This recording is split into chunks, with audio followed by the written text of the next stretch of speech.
اللهم صل على محمد وآل محمد.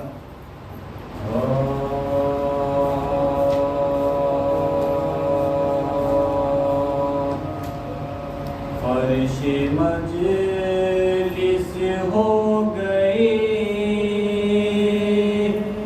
برپا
مجلس شبیر میں کیسی انا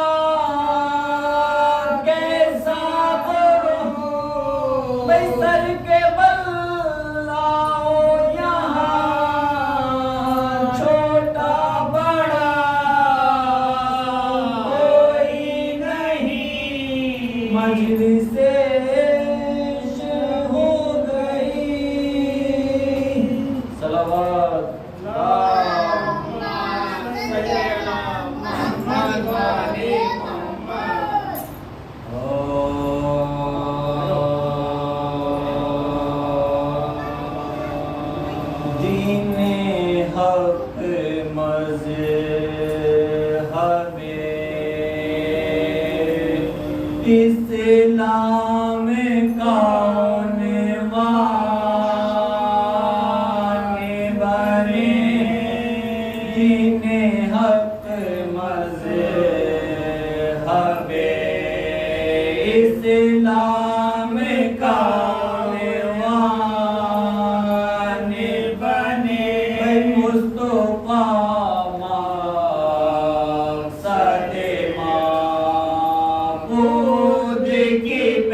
والے محمد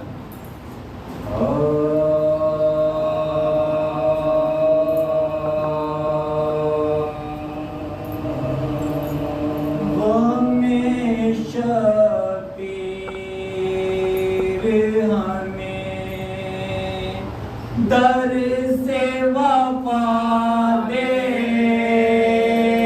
دیتا ہے غم شبیر ہمیں در سے وفا دیتا ہے ہم کو اسلام کی تہذیب سکھا دیتا ہے غم شبیر ہمیں در سے وفا دیتا ہے نام عباس کا جو لکھ کے پلا دیتا ہے نام عباس کا جو لکھ کے پلا دیتا ہے اس کے بچوں کو خدا شیر بنا دیتا ہے ہمیں شبیر ہمیں در سے وفا دیتا ہے میں آسمانوں کی بلا دیوں سے کرتی ہے سلام آسمانوں کی بلندی اسے کرتی ہے سلام سر جو شبیر کی چوکھٹ پہ جھکا دیتا ہے غم شبیر ہمیں در سے وفا دیتا ہے مشکلیں دین پا ہیں کیوں نہ پکارے اس کو مشکلیں دین پا ہیں کیوں نہ پکارے اس کو جس کا جو ہوتا ہے وہ اس کو صدا دیتا ہے غم شبیر سبحان اللہ سبحان دو اللہ بھیجے بابا سے پڑھا اللہم صلی علی محمد وآل محمد ایک اور دو بھیجے اللہم صلی علی محمد وآل محمد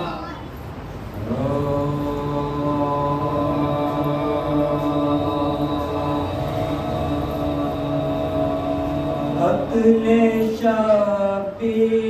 شبیر پا انجان بنے بیٹھے ہیں قتل شبیر پا انجان بنے بیٹھے ہیں پھر بھی کچھ لوگ مسلمان بنے بیٹھے ہیں قتل شبیر پا انجان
بھلا جاؤں گا کیسے غیر کے در پر کبھی میں بھلا جاؤں گا کیسے غیر کے در پر کبھی تیرے دشمن سے تو کرتا ہوں میں نفرت فاطمہ کیا بیان بندہ کرے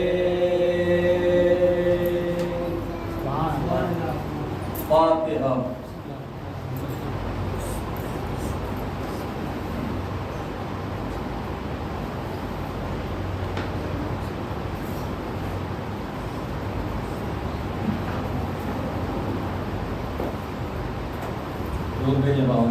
اللہم صلی علی محمد و آل محمد.